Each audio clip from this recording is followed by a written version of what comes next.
Welcome back to my channel dear students. Unit 11 को आज हम स्टार्ट करेंगे और अगर आपको मेरा ये चैनल अच्छा लगे तो इसको लाइक और सब्सक्राइब कीजिएगा। हमने सबसे पहले देखना है कि ऑर्गेनिक कंपाउंड्स क्या हैं, क्योंकि ये चैप्टर जो है ये ऑर्गेनिक केमिस्ट्री से डील करता है। तो हमें सबसे पहले ऑर्गेनिक कंपाउंड्स का पता होना चाहिए। ऑर्गेनिक कंपाउंड्स वो कंपाउंड्स हैं जिनमें कार्बन जो है वो मेन कॉन्स्टिट्यूएंट है। तो आप दूसरे लफ्ज़ों में कह सकते हैं कि compounds of hydrogen and carbon, compounds of carbon to go along with hydrogen, क्योंकि हाइड्रोजन जो है वो कार्बन की जो टेट्रावैलेंसी है उसको पूरा करने में मददगार साबित होता है। तो compounds of carbon to go along with hydrogen, तो ये दो तो बेसिक कॉन्स्टिट्यूएंट हुए किसी भी ऑर्गेनिक कंपाउंड के, लेकिन इसके साथ सब्स्टिट्यूएंट्स भी हो सकते हैं, जैसे कि ये हाइड्रोक्सिल ग्रुप है। तो बाकी बैलेंसेस जो कार्बन है इसकी हाइड्रोजन पूरी करेगा 1 2 3 एंड 4। तो 3 कार्बन्स लगेंगे, 3 हाइड्रोजन लगेंगे कार्बन के साथ, और बेसिकली हाइड्रोक्सिल ग्रुप जो है ये फंक्शनल ग्रुप के तौर पर यहाँ पे प्रॉपर्टीज़ को, करैक्टरिस्टिक्स को डिटरमिन करेगा। तो प्रॉपर्टी डिटर्मिनेशन में ये हमारे फंक्शनल ग्रुप्स यूज़ होते हैं और ये मोर देन वन है। लेकिन यहाँ पे हमें बात सिर्फ ये करनी है कि कार्बन जो है ये टेट्रावेलेंट है और कैटिनेशन की इसमें एबिलिटी है अपने साथ लिंकअप करने की। तो अपने साथ जब ये लिंकअप करता है तो उसके बाद हमारे पास डाइवर्स नेचर के ऑर्गेनिक कंपाउंड्स फॉर्म होते हैं। अब यहाँ पे हाइड्रोजन भी लग सकता है जैसे कि क्लोरीन, तो ये एक और क्लास ऑफ ऑर्गेनिक कंपाउंड्स बन जाएगी। तो बेसिकली कार्बन इज टेट्रावेलेंट और ऑर्गेनिक कंपाउंड में कार्बन और हाइड्रोजन का एक अहम रोल है, लेकिन इसके अलावा डिफरेंट ग्रुप्स सब्स्टिट्यूएंट्स के तौर पर लगते हैं कार्बन के साथ, जो करैक्टरिस्टिक डिटरमिन करने में मुआविन साबित होते हैं। यानी उस कंपाउंड के करैक्टरिस्टिक फिर उस फंक्शनल ग्रुप पे डिपेंड करेंगे कि क्या है। तो carbon is tetravalent in short.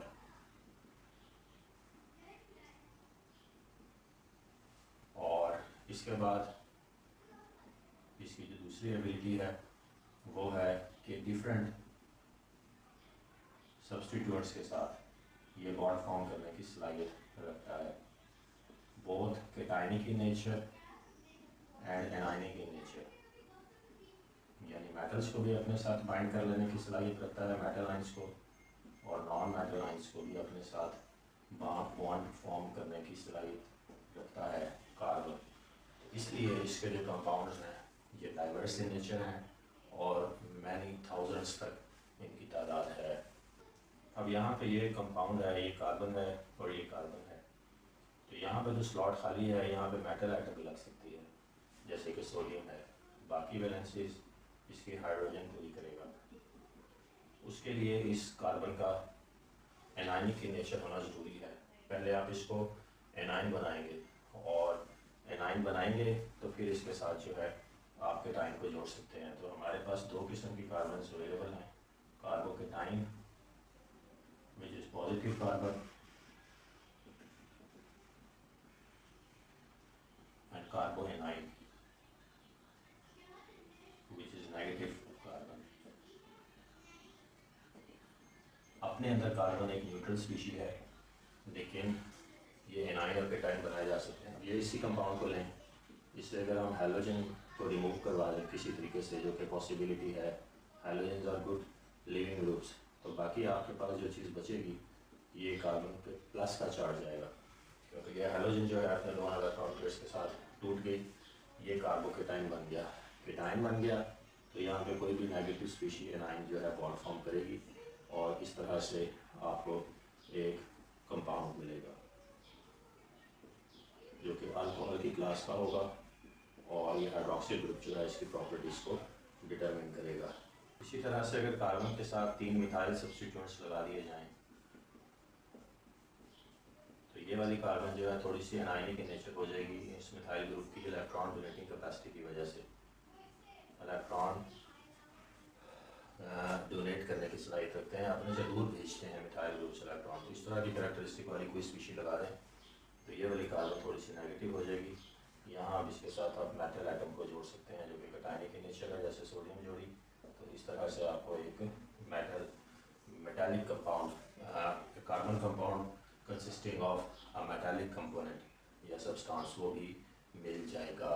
तो इस तरह से ये हमारे पास इसकी काफ़ी सारी डाइवर्स किस्म की आपको कंपाउंड्स कार्बन के मिलते हैं नेचर में, और हम लेबॉर्ट्री में भी खुद सिंथेसाइज कर सकते हैं।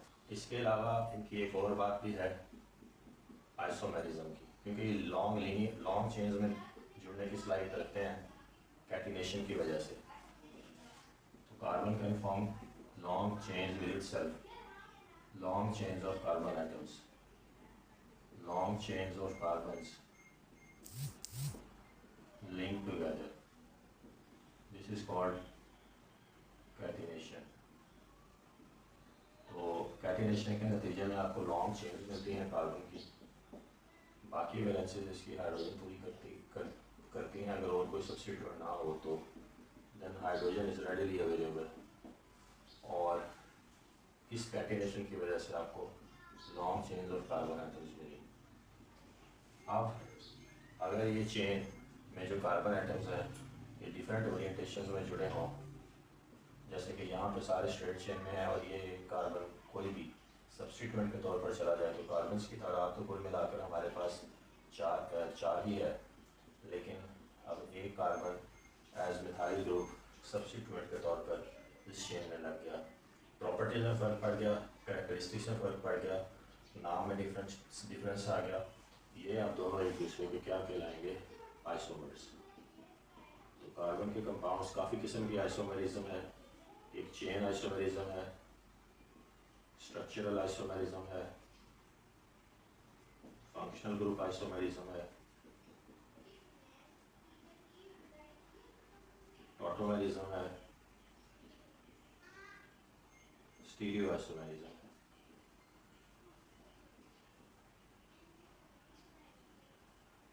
तो जिस तरह का भी आपको आइसोमर मिलेगा, बेसिकली कार्बन की तादाद सेम होगी, अरेंजमेंट या सिमेट्री का फ़र्क आएगा, और उसके नतीजे में आपको डिफरेंट स्ट्रक्चर्स मिलेंगे। इस वजह से भी जो ऑर्गेनिक कंपाउंड्स हैं ये डाइवर्स हैं इन नेचर। आप अगर हमने चेन आइसोमेरिज्म की बात करनी है मुख्तसरन, तो यहाँ पे हमने जो भी 4 कार्बन वाली मिसाल देखी वही यहाँ पे भी अप्लाई होगी। ये 4 कार्बन वाली एक हाइड्रोकार्बन है, ऑर्गेनिक कंपाउंड है, और ये एक अब यहाँ पे सब्स्टिट्यूएंट के तौर पर लग गया है। तो ये चेन आइसोमेरिज्म है। This is an example of chain isomerism. और ये स्ट्रेट चेन में है, इसको एन ब्यूटेन कहेंगे 4 कार्बन्स के लिए। यहाँ एक इसका है साइड चेन, तो कार्बन्स को नंबर देंगे 1 2 3। इस सब्स्टिट्यूएंट को आप लिखेंगे 2 नंबर पे है, दिस इज़ मिथाइल सब्स्टिट्यूएंट। और अब ये प्रोपेन है 3 कार्बन वाली। तो ये है चेन और स्ट्रक्चरल आइसोमेरिज्म में स्ट्रक्चरल वेरिएशंस जो है वो इस तरह से होती हैं कि स्ट्रेट चेन होती है और उसमें ब्रांचिंग आ जाती है।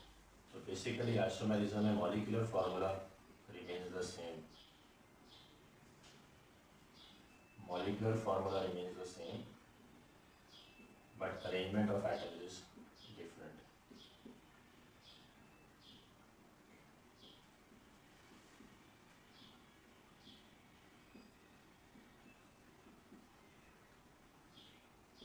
एक मैंने 2 ऑर्गेनिक कंपाउंड्स लिखे हैं। एक में ये एक ईस्टर क्लास का ऑर्गेनिक कंपाउंड है, इसमें जो फंक्शनल ग्रुप है वो ये है ऑक्सीजन, और दोनों साइडों पे R ग्रुप्स हैं यानी अल्काइल ग्रुप्स हैं।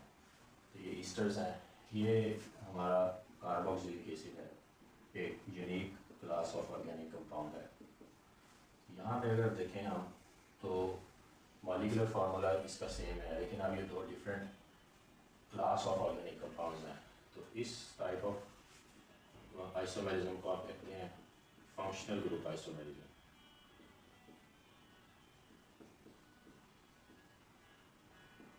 मॉलिक्यूलर फार्मूला देख लें, ये C3 है, H6 है और O2 है। इधर भी देखें तो C3 है, H6 है और O2 है। तो molecular formula remains the same, but arrangement of atoms is different, और 2 different different class of organic compounds बन गए, एक ईस्टर लिंकेज और एक कार्बोक्सिलिक एसिड्स। ये है फंक्शनल ग्रुप आइसोमेरिज्म की मिसाल। इसके बाद एक टॉटोमेरिज्म है, इसमें प्रोटॉनिक एक्सचेंज होती है within the species. Protonic exchange यानी एक H प्लस आयन जो है वो एक स्पीशी से दूसरे में चला जाता है। अब यहाँ पे देखें ये एक एमाइनो एसिड बनाते हैं, ये उसके साथ कार्बोक्सिलिक एसिड ग्रुप होता है, एक साइड पे हाइड्रोजन होती है, एक साइड पे अमोनिया होगी, NH2 ग्रुप होगा, और एक साइड पे भी अल्काइल ग्रुप हो सकता है। तो ये है हमारा amino acid. R is an alkyl group, H is hydrogen, this is carboxylic acid group, necessity of an amino acid, this is an amino group derived from amine NH3, एक hydrogen substitute हो गई। अब यहाँ पे ये C लिख देता हूँ आसानी के लिए, क्योंकि ये कार्बन आई है, चेन कितनी भी लंबी हो सकती है कार्बन से। यहाँ पे प्रोटॉनिक एक्सचेंज किस तरह से होगी, ये ऑक्सीजन के साथ वाली हाइड्रोजन टूट के इसके साथ आ जाएगी, तो टॉटोमर्स बन जाएंगे, ये अमोनिया बन जाएगी, नीचे पॉजिटिव चार्ज, और बाकी स्ट्रक्चर सारे का सारा सेम रहेगा। Protonic exchange within the species, एक नेगेटिव एंड बन गया, पॉजिटिव एंड बन गया, ये विद इन द स्पीशी हुआ है, ये दोनों अब एक दूसरे के टॉटोमर्स कहलाएंगे। इसके बाद जियोमेट्रिक आइसोमेरिज्म है, जिसको दूसरे लफ्ज़ों में स्टीरियो आइसोमेरिज्म भी कहते हैं। तो यहाँ पे आपको पहले तो एक अदद कार्बन चाहिए जो सेंट्रल स्टेज लेगी, और 2-4 इसके साथ डिफरेंट ग्रुप्स लगे होंगे, ये इसकी कंडीशन है। और 4 डिफरेंट ग्रुप्स हैं यहाँ पे, मिसाल के तौर पर हाइड्रोक्सिल ग्रुप, यहाँ पे कार्बोक्सिलिक ग्रुप। तो ये एक दूसरे की नॉन सुपर इम्पोजेबल इमेजेस अगर फॉर्म करने की सलाहियत रखें, ये चिराल सेंटर बन जाता है। This carbon is called chiral centre, carbon having 4 different substituents. तो ये non superimposable image form करने की सलाहियत रखती है, नॉन सुपर इम्पोजेबल इमेज। अब यहाँ पे मैंने उसी स्ट्रक्चर को दूसरे तरीके से लिखा है, ये तो एक दूसरे की नॉन सुपर इम्पोजेबल इमेजेस है, non super imposable images. Hydroxyl group पर चला गया, अल्काइल ग्रुप नीचे आ गया, तो सेंट्रल कार्बन के बीच ये रोटेशन की बात है, और 4 डिफरेंट सब्स्टिट्यूएंट्स का होना ज़रूरी है। तो ऐसे आइसोमर्स को आप जियोमेट्रिक आइसोमर्स भी कहते हैं, स्टीरियो आइसोमर्स भी कह सकते हैं। ये सिस एंड ट्रांस आइसोमरिज्म की मिसाल है। सैचुरेटेड हाइड्रोकार्बन ऑर्गेनिक कंपाउंड्स की बात करते हैं, और अनसैचुरेटेड की। सैचुरेटेड का मतलब है कि सारे के सारे बॉन्ड्स जो हैं वो सिंगल बॉन्ड्स हैं। अनसैचुरेटेड की बात करते हैं तो एटलीस्ट 1 डबल या ट्रिपल बॉन्ड भी होगा 2 कार्बन्स के दरमियान। और जब अनसैचुरेशन के similar groups substituent similar sides पे हों, तो ये इनमें एक किस्म की रोटेशन पॉसिबल है डबल बॉन्ड के अक्रॉस। ये रोटेशन नहीं है प्राइमरीली, ये शिफ्टिंग ऑफ फंक्शनल ग्रुप्स है। डबल बॉन्ड के क्रॉस रोटेशन फ्रीली अवेलेबल नहीं है। तो जब भी इनको प्लेन पोलराइज्ड लाइट से गुजारा जाएगा, तो इनमें ये स्ट्रक्चरल जो है, इसको आप कहेंगे कि वेरिएशन आ जाएगी, जिसको आप कहेंगे सिस और ट्रांस स्ट्रक्चर्स। यहाँ पे सिमिलर ग्रुप्स अपोजिट साइड्स पे हैं, यहाँ पे सिमिलर ग्रुप सेम साइड्स पे हैं। इस किस्म के आइसोमेरिज्म को सिस एंड ट्रांस या ज्योमेट्रिक आइसोमेरिज्म कहते हैं। और ये भी स्टीरियो आइसोमेरिज्म की इस तरह से मिलती जुलती है कि लाइट इंड्यूस्ड करैक्टरिस्टिक है ये भी। इसमें आपको प्लेन पोलराइज्ड या हाई इंटेंसिटी लाइट का इस्तेमाल करना पड़ता है इस तरह की ट्विस्टिंग एंड टर्निंग के लिए, बेसिकली वेरिएशन पैदा करने के लिए।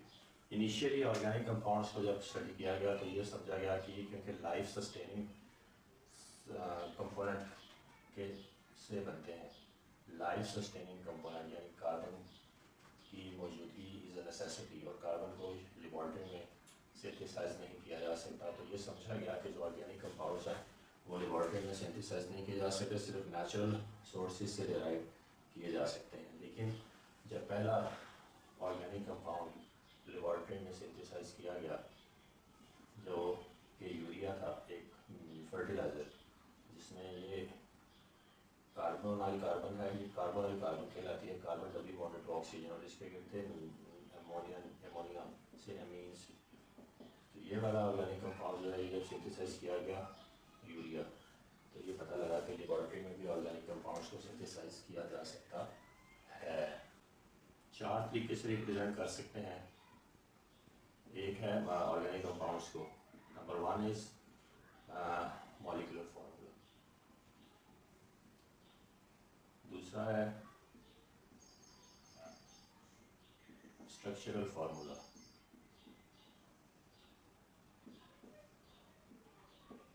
तीसरा है कंडेंस्ड स्ट्रक्चर।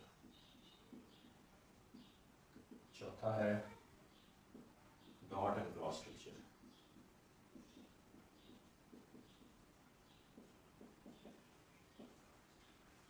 मॉलिक्यूलर फार्मूला ये देखें C2H5OH है, ये मॉलिक्यूलर फार्मूला है। इसी को अगर आपने स्ट्रक्चरल फार्मूला में कन्वर्ट करना है तो 2 C बनाएं, उनके साथ हाइड्रोजन्स बनाएं,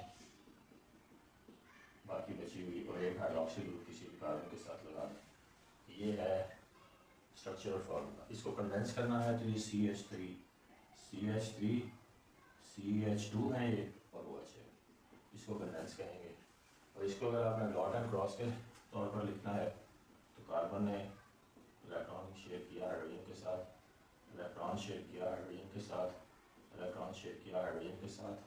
यहाँ भी 2 कार्बन ने आपस में एक इलेक्ट्रॉन शेयर किया, कार्बन ने फिर एक हाइड्रोजन के साथ इलेक्ट्रॉन शेयर किया, और इसी तरह से यहाँ पे हाइड्रोक्सिल ग्रुप के साथ भी एक इलेक्ट्रॉन शेयर हुआ और कोवेलेंट बॉन्ड फॉर्म हुआ। 2 4 6 और 8 इसके, 2 4 6 और 8 इसके। तो ये इनका जो ऑक्टेट है दोनों कार्बन्स का वो 8 इलेक्ट्रॉन ऑक्टेट कंप्लीट है। तो ये इसी को आप डॉट एंड क्रॉस स्ट्रक्चर में भी समझा सकते हैं। क्लासिफिकेशन ऑफ ऑर्गेनिक कंपाउंड्स की बात करें अगर तो ब्रॉडली 2 क्लासेस हैं। एक ओपन चेन है ऑर्गेनिक कंपाउंड्स और एक क्लोज चेन है।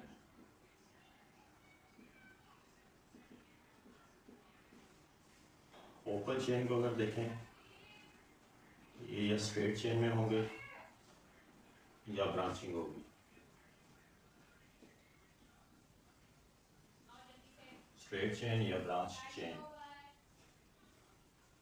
स्ट्रेट चेन की मिसाल अगर हमें देखनी है तो ये 4-5 कार्बन्स बनाते हैं। 4 कार्बन वाला भी काफ़ी है, ये स्ट्रेट चेन है। और अगर इसमें ब्रांचिंग आ जाए तो इसको कहेंगे branch chain. Straight chain and branch chain, ये है ओपन चेन की मिसाल। क्लोज चेन की मिसाल देखनी है तो ये 2 में है आगे, होमोसाइक्लिक एंड हेटेरोसाइक्लिक। जो होमोसाइक्लिक है वो आगे 2 में फर्दर है, एक एरोमेटिक और एक एलिसाइक्लिक। होमो मीन्स सेम साइकिल, यानी सेम कॉन्स्टिट्यूएंट्स जुड़े होंगे, कार्बन और हाइड्रोजन के अलावा कुछ नहीं होगा। एरोमेटिक में फ़र्क सिर्फ ये है इसमें कम से कम एक बेंजीन रिंग ज़रूर प्रेजेंट होगी जो कि इस तरह से हेक्सागोनल होती है। तो अगर ये एक बेंजीन रिंग कम से कम वो स्ट्रक्चर का हिस्सा विद अल्टरनेट डबल बॉन्ड्स, तो आप कहेंगे कि ये होमोसाइक्लिक है लेकिन एरोमेटिक रिंग रखता है, यानी कि benzene ring arrange in hexagons, और यहाँ पे हाइड्रोजन भी हैं। इसी तरह से एलिसाइक्लिक में कार्बन और हाइड्रोजन की रिंग्स ही होंगी लेकिन किसी ऐसी सिमेट्री में जुड़े होंगे जो बेंजीन की शेप नहीं है, अल्टरनेट डबल बॉन्ड्स भी नहीं है। तो यहाँ पे अगर देखें तो CH2 और CH2, तो 2 बॉन्ड सबके हैं। इस कार्बन के लिए 2 बॉन्ड्स, इस कार्बन के लिए 2 बॉन्ड्स, इस कार्बन के लिए। तो ये इसका नाम साइक्लोप्रोपेन रख सकते हैं आप अगर नाम भी देना है तो। This is an example of alicyclic. और हेटेरोसाइक्लिक में हमारे जो प्योरिन बेसिस हैं, नाइट्रोजनस बेसिस जो DNA का कॉन्स्टिट्यूएंट्स हैं, जैसे कि प्योरिन बेसिस हैं, पीरिमिडीन बेसिस हैं, ये है एग्जांपल ऑफ हाइड्रोसाइक्लिक। यानी इनमें ये जो फ्यूरॉन्स वगैरह हैं इनमें कार्बन के अलावा भी कोई स्पीशी मौजूद होगी, जैसे कि यहाँ हाइड्रोजन है और ये कॉर्नर्स पे कार्बन हैं। अल्टरनेट डबल बॉन्ड्स भी हो सकते हैं, सिंगल बॉन्ड्स भी हो सकते हैं, लेकिन कोई ना कोई एंटिटी अदर देन कार्बन और हाइड्रोजन भी प्रेजेंट होगी। इसको आप कहेंगे ये हेटेरोसाइक्लिक की मिसाल। डाइवर्सिटी की बात करें तो सबसे बड़ी वजह डाइवर्सिटी की कैटिनेशन है, सेल्फ लिंकेज की कैपेबिलिटी कार्बन की। With itself. दूसरी बड़ी वजह आइसोमेरिज्म की है। तो तीसरी बड़ी वजह कार्बन की टेट्रावेलेंसी है। तो ये तीन बड़ी वजूहत हैं जिसकी वजह से हमारे organic compound diverse in nature है। General characteristics of organic compounds की अगर हम बात करें तो सबसे पहला तो कैटिनेशन है, ये कार्बन का खसूसी कैरेक्टरिस्टिक है। फिर आइसोमेरिज्म है, फिर सॉल्युबिलिटी है, ये वाटर इनसॉल्युबल है क्योंकि ये नॉन पोलर इन नेचर है, इनमें कोवलेंट बॉन्ड मौजूद है।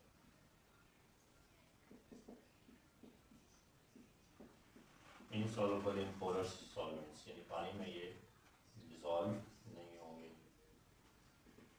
मेल्टिंग एंड बॉइलिंग पॉइंट्स की अगर बात करें तो कोवलेंट बॉन्ड्स हैं। इंटरमॉलिक्यूलर फोर्सेस जो हैं वो तो नॉमिनल्स ही हैं, लैंडर फोर्सेस।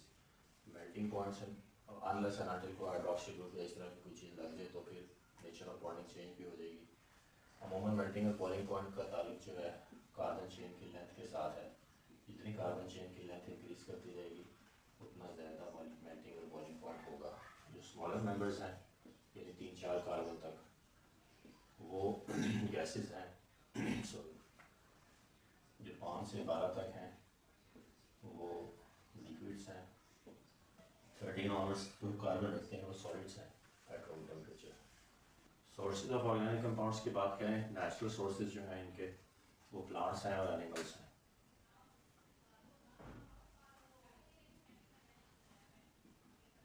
प्लांट्स और एनिमल्स। प्लांट्स से हमें मिलते हैं फैट्स मिलते हैं, ऑयल्स मिलते हैं, विटामिन्स हैं और इसके अलावा कार्बोहाइड्रेट्स हैं। ये सब ऑर्गेनिक कंपाउंड्स हैं। इसके अलावा प्रोटीन्स भी मिलते हैं। कार्बोहाइड्रेट्स में शुगर की बात करें, ग्लूकोज जो बेसिक यूनिट है, सबसे स्मॉल मेंबर या कम कार्बन वाला, तो ये जो है ये देखें इसमें कार्बन, हाइड्रोजन और ऑक्सीजन हैं। फैट्स की बात करें और ऑयल्स की, तो ये जो हमारे फैटी एसिड्स हैं, कार्बोक्सिलिक एसिड्स होते हैं, इनमें भी कार्बन प्रेजेंट है। कार्बोहाइड्रेट्स में ग्लूकोज इसकी एक सिंपलेस्ट ऑफ एग्जांपल है C6H12O6। फैट्स एंड ऑयल्स का ये मैंने एसिटिक एसिड, इसकी लॉन्गर चेन्स जुड़ के तो फैट्स और ऑयल्स बनती हैं। तो कार्बन हुआ इनमें भी। विटामिन्स में भी carbon, hydrogen, oxygen along with nitrogen, along with hydroxyl groups वगैरह वगैरह, अमीन्स, इनके डेरिवेटिव्स हैं। तो carbon, hydrogen, carbon is again a necessity in vitamins. Proteins में प्रोटीन्स का बेसिक यूनिट अमीनो एसिड है जिसको हम पीछे देख चुके हैं, उसमें भी कार्बन मौजूद है। तो प्लांट सोर्स से जो हमें मिलते हैं वो सारे के सारे कार्बन है, कार्बन मौजूद है, यानी ऑर्गेनिक कंपाउंड हैं ये सारे, प्रोटीन्स, विटामिन्स, फैट्स, ऑयल्स। और इसके अलावा डेड प्लांट से हमें मिलता है क्रूड ऑयल, फॉसिल, ये जो है जिसमें नेचुरल गैस शामिल है, कोल है, पेट्रोलियम प्रोडक्ट्स हैं। तो ये भी प्लांट सोर्स से डिराइव्ड हैं। ऑर्गेनिक कंपाउंड्स हैं ये हमारे जितने फॉसिल फ्यूल्स हैं इनको कहते हैं फॉसिल फ्यूल्स। तो फॉसिल फ्यूल्स सारे के सारे ऑर्गेनिक कंपाउंड्स हैं। एनिमल सोर्सेज से जो डिराइव्ड हैं, एनिमल सोर्सेज से भी आपको कार्बोहाइड्रेट्स मिलते हैं, प्रोटीन्स मिलते हैं, लिपिड्स मिलते हैं, ये सारे। अभी लिपिड्स जो हैं ये भी फैट्स और ऑयल्स ही हैं, और कार्बोहाइड्रेट्स और प्रोटीन्स को हम देख चुके हैं। तो ये सोर्सेज जो हैं प्लांट्स से और एनिमल्स दोनों से हासिल होते हैं हमें ऑर्गेनिक कंपाउंड्स। कोल की बात करें अगर, तो ये डिस्ट्रक्टिव डिस्टिलेशन होती है वुड की। Destructive distillation of would under the surface of the earth, subject to temperature and pressure variations over a period of hundreds and years, and wood is converted into coal. Coal और wood में फ़र्क किसका है? Carbon content का। Coal contains higher carbon content than the wood, तो ये higher carbon content है।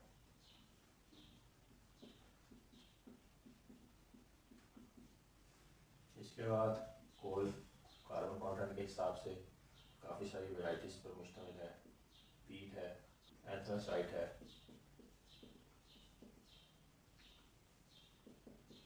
Bituminous कोल है, लिग्नीट या लिग्नाइट है। Anthracite contain maximum carbon content up to 90%। फिर आप डिस्ट्रक्टिव डिस्टिलेशन खुद भी कर सकते हैं। एक तो नेचर में हो रही है, आप खुद टेम्परेचर बढ़ा के एब्सेंस ऑफ द एयर में इन कोल जो आपने हासिल ऑलरेडी ज़मीन से कर लिया उसको फर्दर आप पर्सोनीफाई कर सकते हैं, अपनी मर्ज़ी की बाई प्रोडक्ट्स हासिल कर सकते हैं जो कि हायर एंड वैल्यूएबल होंगी और कुछ वेरिएशंस के साथ होंगी।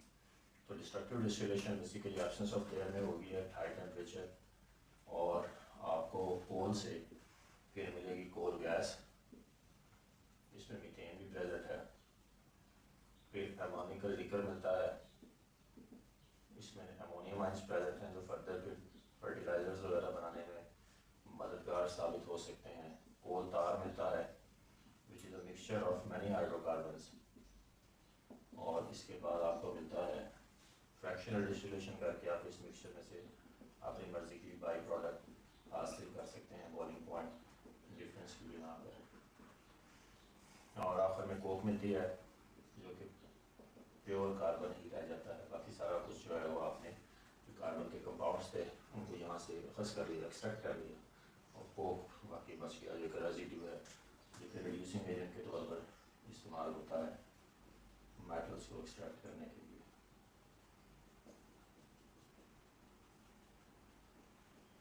फिर पेट्रोलियम प्रोडक्ट्स हैं, ये विस्कस लिक्विड होता है पेट्रोलियम, और काफ़ी सारे कलर्स में मिल सकता है, ग्रेइश ब्राउन, इससे मिलता जुलता ग्रीनिश, और ये इसको फिर आप फ्रैक्शनल डिस्टिलेशन करके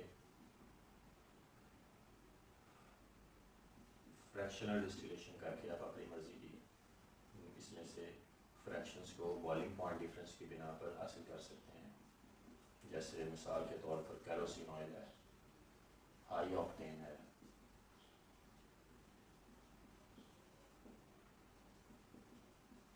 ये सारी आप प्रोडक्ट्स इसे हासिल कर सकते हैं। पेट्रोल है, डीजल है, ये सारे कार्बन नंबर में सिर्फ करते हैं, बाकी ये एक ही चीज़ है।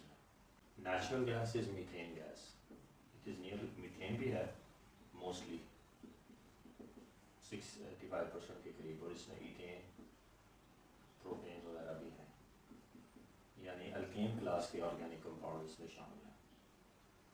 सैचुरेटेड हाइड्रोकार्बन्स आप कह सकते हैं। पेट्रोलियम में भी सैचुरेटेड ही है, उनको अनसैचुरेट हमें करवाना पड़ता है कार्बन नंबर कम करके, या कार्बन नंबर कम करके हाइड्रोजन को कम करके, और वो सैचुरेशन से फिर अनसैचुरेशन की तरफ चली जाएगी बात। अगर कहीं पे नॉकिंग एजेंट प्रोड्यूस कर रहा है तो फिर अनसैचुरेटेड और सैचुरेटेड हाइड्रोकार्बन्स का मिक्सचर अप्लाई किया जाता है टू प्रिवेंट या overcome knocking of agents.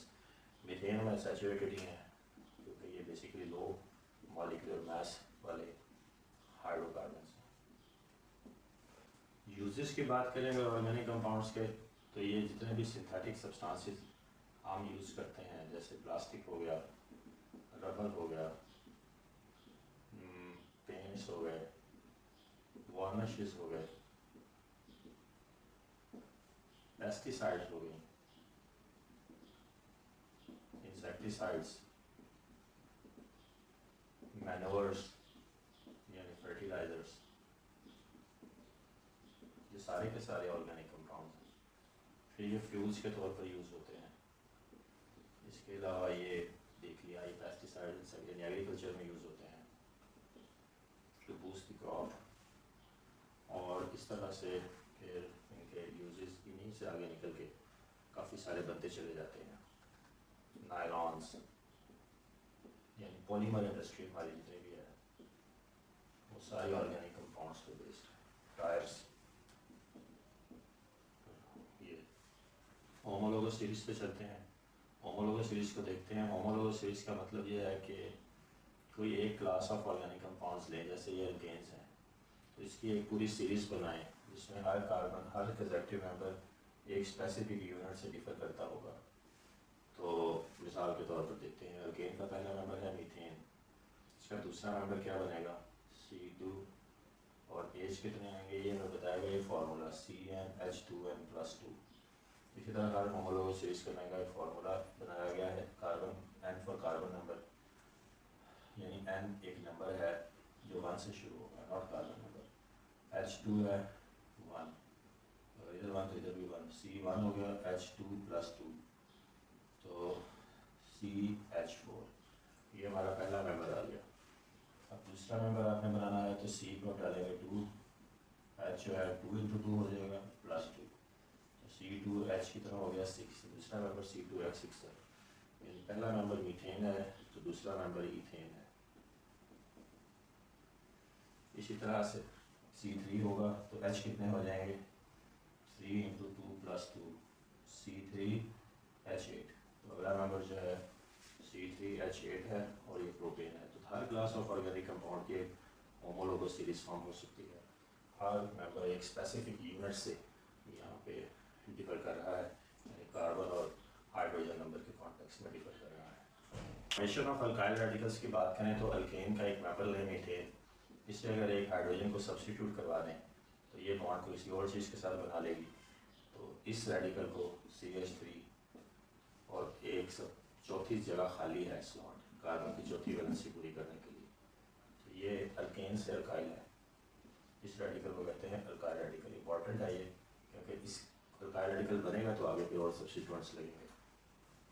Functional groups की बात करें तो ये एक ऐसा ग्रुप होता है जो अब कार्बन और हाइड्रोजन की चेन के साथ लग के स्पेशल कैरेक्टरिस्टिक देता है उसको। तो हमने कुछ तो स्टार्ट में ही लेक्चर के में देखे, कुछ अब देखते हैं। जैसे ये एल्डिहाइडिक अल्कोहल है, ये है अल्काइल ग्रुप के साथ हाइड्रोक्सिल ग्रुप लग गया तो अल्कोहल बन गया। ये कार्बन की चेन कितनी भी लंबी हो सकती है। फिर अगर इसके साथ हैलोजन कोई लग गया तो ये अल्काइल हैलाइड्स हैं। फिर अगर अल्काइल ग्रुप के साथ NH2 लग गया तो ये अमीन क्लास ऑफ ऑर्गेनिक कंपाउंड्स है। अगर अल्काइल ग्रुप के साथ COOH लग गया तो ये एल्डिहाइड है। अगर CH3COOH लग गया तो ये कार्बोक्सिलिक एसिड्स है। और अगर मिथाइल अल्काइल ग्रुप्स के साथ ये दरमियान में कार्बोनल कार्बन लग गई तो ये कीटोनिक फंक्शनल ग्रुप है।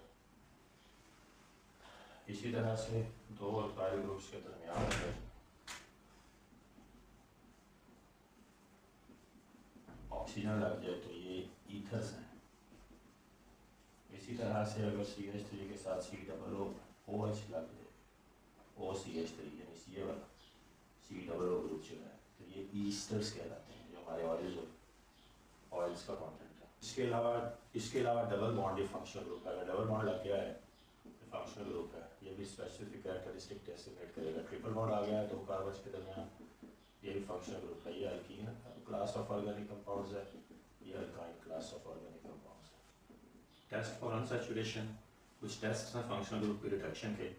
अनसैचुरेशन का मतलब है डबल बॉन्ड या ट्रिपल बॉन्ड की प्रेजेंस को हमें करना है। तो पहला टेस्ट है इसका bromine water test. Bromine group 17 की मेंबर है, इसका पानी में सोल्यूशन बनाएं, इसको मिला दें किसी डबल बॉन्ड या ट्रिपल बॉन्ड वाले ऑर्गेनिक कंपाउंड से, तो ये अनसैचुरेशन ख़त्म हो जाएगी और ये सैचुरेटेड ऑर्गेनिक कंपाउंड बन जाएगा। यानी alkyne class of organic compound से या alkyne class of organic compound से अल्केन्स बन जाएंगे। तो ब्रोमीन का जो कलर है ऑरेंज ब्राउन करके ब्राउनिश कलर होगा, वो डिसअपीयर हो जाएगा जब अल्केन बन जाएगी। क्योंकि हुआ ये है कि ये CH3 के साथ बेसिकली यहाँ पे दोनों साइड पर ब्रोमीन लग गई है, तो ब्रोमीन ने बॉन्ड फॉर्म कर लिया, नया कंपाउंड बन गया है। अल्केन ही है, हाइड्रोजन साथ लगे हैं तो इसको कहेंगे हेलो अल्केन्स। तो हेलो अल्केन्स फॉर्म होगी, ब्रोमीन की अपनी यूनिक कैरेक्टरिस्टिक खत्म हो गई, नया क्लास ऑफ ऑर्गेनिक कंपाउंड बन गया। This is a test of सिर्फ अनसैचुरेटेड हाइड्रोकार्बन्स देंगे ये टेस्ट, सैचुरेटेड हाइड्रोकार्बन्स यानी अल्केन्स ये टेस्ट नहीं देंगे। अब ये bromine water test Baeyer's test है, इसमें पोटेशियम परमैंगनेट इन्वॉल्व है, पिंक कलर होगा इसका। अगर अनसैचुरेटेड हाइड्रोकार्बन इस प्रॉक्सिमिटी में लाएंगे, ये स्ट्रॉन्ग ऑक्सीडाइजिंग एजेंट है, ये इसमें इसको ऑक्सीडाइज कर देगा। ऑक्सीडाइज का क्या मतलब है, इसका जो इलेक्ट्रॉन नंबर है वो कम कर देगा, इसके बॉन्ड्स को तोड़ देगा। बतदरीज पहले डबल बॉन्ड टूटेगा, फिर वो डबल सिंगल में चला जाएगा। साथ आपको मैंगनीज आए सोल्यूशन में रिलीज हुए मिलेंगे, पोटाशियम आपको मिलेगा और वो कोई ऑक्साइड फॉर्म कर देगा कि वो नेचर का। बहरहाल यहाँ पे ये चीज़ मिलेगी कि पोटाशियम पर अगर डिसइंटीग्रेट हो गया सोल्यूशन में और उसने ऑक्सीडाइज कर दिया अनसैचुरेटेड हाइड्रोकार्बन को, डीकलराइज हो गया। ये टेस्ट भी सिर्फ वही देंगी unsaturated hydrocarbon. Test of alcoholic group अगर करना है तो सोडियम मेटल लें, अल्कोहल में मिलाएं तो ये CH3ONA बनेगा। हाइड्रोजन को ये देखिए कि एसिड है तो इसका प्रोटॉन डाइसोसिएट हो जाएगा, रिलीज हो जाएगा, ये यहाँ लिखता हूँ, और उस जगह पर रिप्लेस कर लेगी मेटालिक, क्योंकि ये कैटायनिक इन नेचर है, इलेक्ट्रोपॉजिटिव है Na+। ये एक मिथॉक्साइड बनेगा, सोडियम मिथॉक्साइड, और ये प्रोटॉन जो है ये किसी और हाइड्रोजन से इससे इंटरेक्ट करके तो हाइड्रोजन गैस में कन्वर्ट हो जाएगा। ये इस तरह से नहीं रहेगा, it will stabilise to hydrogen gas eventually. This is sodium methoxide, methoxides are formed, proton is converted to hydrogen. The process इस पूरे केमिकल इक्वेशन में जो हाइड्रोजन गैस की फॉर्मेशन है, ये एक टेस्ट है जो हमें सिंबॉलिकली बता देगा अल्कोहलिक ग्रुप प्रेजेंट था। फिर अगर हाइड्रोक्सिल ग्रुप प्रेजेंट है तो ईस्टर फॉर्म हो सकते हैं। आपने कार्बोक्सिलिक एसिड डाला है इसमें, उस सोल्यूशन में जिसमें अल्कोहल प्रेजेंट है, ये तो ईस्टर्स फॉर्म हो गई, CH3COO। ये इसका प्रोटॉन, ये एसिड है तो प्रोटॉन को लिबरेट कर देगा और इसकी जगह पे यहाँ पे ये ग्रुप जो CH3 ग्रुप है ये इसको रिप्लेस कर लेगा। ये एक ईस्टर है, ये फ्रूटी स्मेल होती है इसकी ईस्टर्स की, तो इसलिए ये जो हैं वो हमें मिलेंगे। इससे पता लग जाएगा कि अल्कोहलिक ग्रुप प्रेजेंट है। ये प्रोटॉन और हाइड्रोक्सिल ग्रुप मिलके वाटर बन जाएंगे। Test for carboxylic acid group, this is carboxylic acid group. सबसे पहले तो ये एसिड्स हैं, तो ये आपको पता है कार्बोक्सिलिक एसिड जो है ये एसिटिक प्रोटॉन लिबरेट करने की सलाहियत रखता है। जैसे एसिटिक एसिड से जो कि कार्बोक्सिलिक एसिड है, एसीटेट आयन बना। अब आप एसिड है तो ब्लू लिटमस पेपर लेके आए सोल्यूशन में जिसमें ये प्रेजेंट है, एसिटिक एसिड डालें तो वो रेड हो जाएगी, जिससे पता लग जाएगा कि ये एसिडिक चीज़ प्रेजेंट है कोई। ये दूसरा टेस्ट है कि आप इसको सोडियम बाइकार्बोनेट से इंटरेक्ट करवाएं एसिडिक सॉल्ट से, कार्बन डाइऑक्साइड गैस रिलीज करे, काफ़ी कुछ बनेगा इसमें। क्या क्या कुछ बन सकता है, एक तो ये एनाइन बनेगा बिल्कुल ऐसे ही जैसे अल्कोहल में बना था, हाइड्रोजन एंड प्रोटॉन को रिप्लेस कर लेगा sodium metal group, metallic group, साथ कार्बन डाइऑक्साइड गैस, साथ वाटर। कार्बन डाइऑक्साइड गैस की रिलीज हमें बता देगी कि यहाँ पे कार्बोक्सिलिक एसिड ग्रुप जो है वो प्रेजेंट है। टेस्ट ऑफ फंक्शनल ग्रुप्स में अब नेक्स्ट टेस्ट जो है वो हम चलते हैं एल्डिहाइडिक फंक्शनल ग्रुप पे। ये रिड्यूसिंग कंपाउंड्स हैं, एक एंड पे हाइड्रोजन प्रेजेंट है, एक एंड पे अल्काइल ग्रुप प्रेजेंट है। तो सबसे पहले ये फेलिंग सोल्यूशन का एक टेस्ट होगा, ये रिड्यूस करेंगे मेटल्स को। अगर ये रिड्यूस कर पाएँ तो एल्डिहाइड्स हैं, ना रिड्यूस कर पाएँ तो फिर कीटोन्स हैं जो कि इनसे मिलते जुलते हैं, इनके दोनों साइडों पे अल्काइल ग्रुप है। अब ये एक एल्डिहाइड है, आपने कॉपर के आयंस को लेना है, कॉपर को आयोनाइज करवाना है और ये बेसिक मीडियम में होगा या वाटर की प्रेजेंस में होगा, और यहाँ पे कॉपर जो है वो Cu2O के प्रेसिपिटेट्स फॉर्म कर देगी, यानी +2 ऑक्सीडेशन स्टेट से +1 ऑक्सीडेशन स्टेट में चली जाएगी, यानी ये रिड्यूस हुई। और इसका मतलब ये है कि एल्डिहाइड्स जो हैं यहाँ पे प्रेजेंट हैं, कीटोनिक फंक्शनल ग्रुप प्रेजेंट नहीं है। साथ आपको एक एल्डिहाइड से डिराइव्ड एनाइन मिलेगा और साथ आपको वाटर मिलेगा। सिल्वर मिरर टेस्ट है, इसमें एल्डिहाइड्स जो हैं वो सिल्वर को रिड्यूस करेंगी। सिल्वर जो है +1 ऑक्सीडेशन स्टेट में प्रेजेंट है सिल्वर नाइट्रेट में, और यहाँ पे आप इसको रिड्यूस करवाएंगे तो सिल्वर मेटालिक फॉर्म होगा और साथ आपको एक एनाइन जनरेट हुआ मिलेगा एल्डिहाइड से, और इसके साथ आपको नाइट्रेट आयंस मिलेंगे। तो बेसिकली हम एमोनिकल सिल्वर नाइट्रेट लेते हैं, यानी इसमें अमोनिया का कंटेंट भी प्रेजेंट है और वाटर की प्रेजेंस में है, तो हाइड्रोक्साइड आयंस और प्रोटॉन्स भी प्रेजेंट हैं। तो इस केस में फिर प्रोडक्ट्स थोड़ी सी वेरी करेंगे, सिल्वर तो फॉर्म होगा और ये विजिबल भी होगा। और यहाँ पे अगर ये NH3 है तो उससे ये अमोनियम आयन यहाँ इसके साथ बॉन्ड फॉर्म कर लेगा और नाइट्रेट आयन जो है प्रोटॉन से मिलके HNO3 फॉर्म कर देगा। साथ इसके आपको जो है वो वाटर के मॉलिक्यूल्स भी एडिशनली मिल सकते हैं। तो ये टेस्ट भी सिर्फ एल्डिहाइड्स देंगे, कीटोन्स नहीं देंगे। फिर ये आयोडीन को रिड्यूस करने की सलाहियत भी रखते हैं। अगर एल्डिहाइड्स हैं तो मॉलिक्यूलर आयोडीन से इंटरेक्ट करके तो ये बेसिक मीडियम में जो है रिएक्शन टेक प्लेस करेगा और मिथाइल आयोडाइड आपको मिलेगा। कैसे मिलेगा? यहाँ पे CH3 ग्रुप होना ज़रूरी है, यानी R मैंने लिखा, R is for an alkyl group which can be methyl group and propyl group, और कार्बन नंबर्स के हिसाब से इंक्रीज़ करती जाएगी चेन की लेंथ। तो ये methyl iodide from methyl aldehydes, तो ये विजिबल हैं और ये कलर्ड कंपाउंड है और यहाँ पे भी 0 से -1 में जाएगा, यानी इसने रिड्यूस किया आयोडीन को।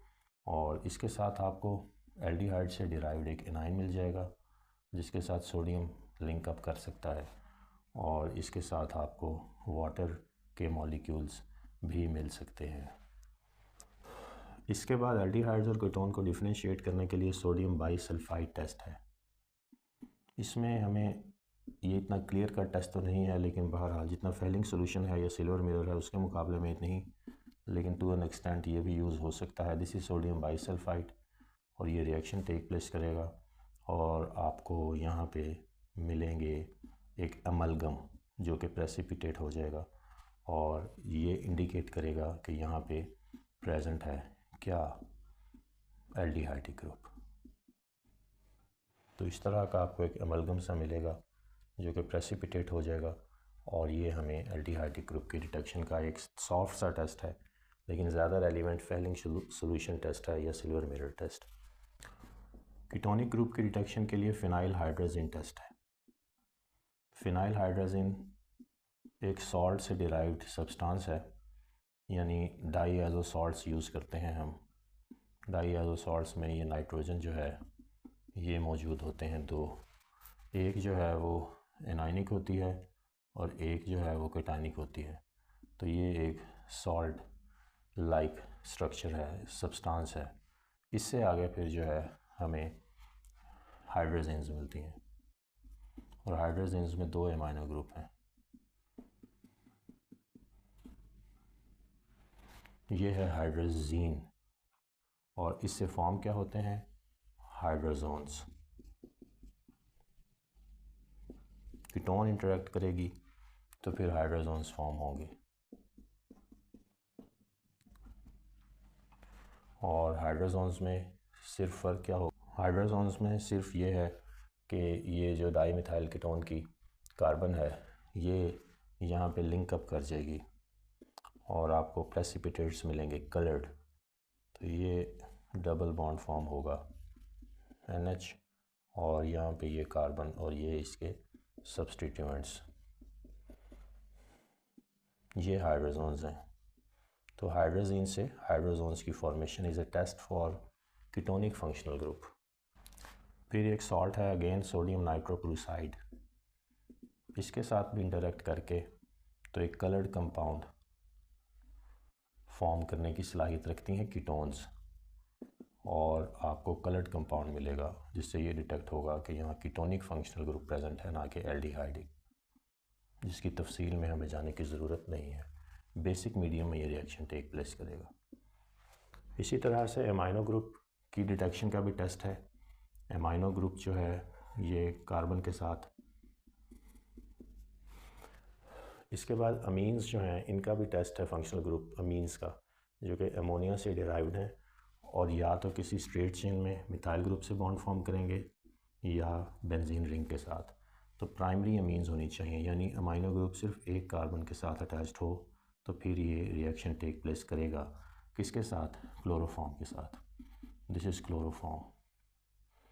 यहाँ पे नाइट्रोजन अपने लोन इलेक्ट्रॉन पेयर्स के साथ अटैक लॉन्च करेगा और ये जो क्लोरोफॉर्म है ये इलेक्ट्रॉन रिच स्पीशी बन चुकी होगी अपने हाइड्रोजन के डिस्प्लेसमेंट के साथ और हैलोजन के डिस्प्लेसमेंट के साथ, और इस तरह से फिर एक पॉजिटिव स्पीशी और एक नेगेटिव स्पीशी फॉर्म होगी, एक सॉल्ट लाइक सब्सटेंस फॉर्म होगा। Nitrogen becomes positive triply bonded to the carbon, और कार्बन जो है ये अब लोन इलेक्ट्रॉन पेयर के साथ मौजूद है, यानी ये रिच इन इलेक्ट्रॉन्स है। तो ये है वो कंपाउंड जो इवेंचुअली, जिनको हम आइसोसाइनाइड्स कहते हैं, इनकी फॉर्मेशन होगी जब आप क्लोरोफॉर्म से मिथाइल अमीन्स को इंटरेक्ट करवाएंगे। Ammonia launches an attack, amines launch an attack with the lone electron pair, eventually resulting in formation of isocyanides in which carbon is triply bonded to nitrogen atom. This is a test for primary amines. इसके बाद esters की बात करें तो इनकी Frooti smell होती है और इनका फंक्शनल ग्रुप जो है वो हम देख चुके हैं, CH3COOR। तो ये है वो कंपाउंड। तो ये वाले कंपाउंड्स के डिटेक्शन के लिए किसी टेस्ट की, बाज़ाब्ता टेस्ट की ज़रूरत नहीं है, जस्ट जो है वो इनकी ऑर्डर जो है वो फ्रूटी स्मेल है, और फ्रूटी स्मेल की वजह से ये इजीली डिस्टिंग्विशेबल हैं बाकी ऑर्गेनिक कंपाउंड्स के साथ से।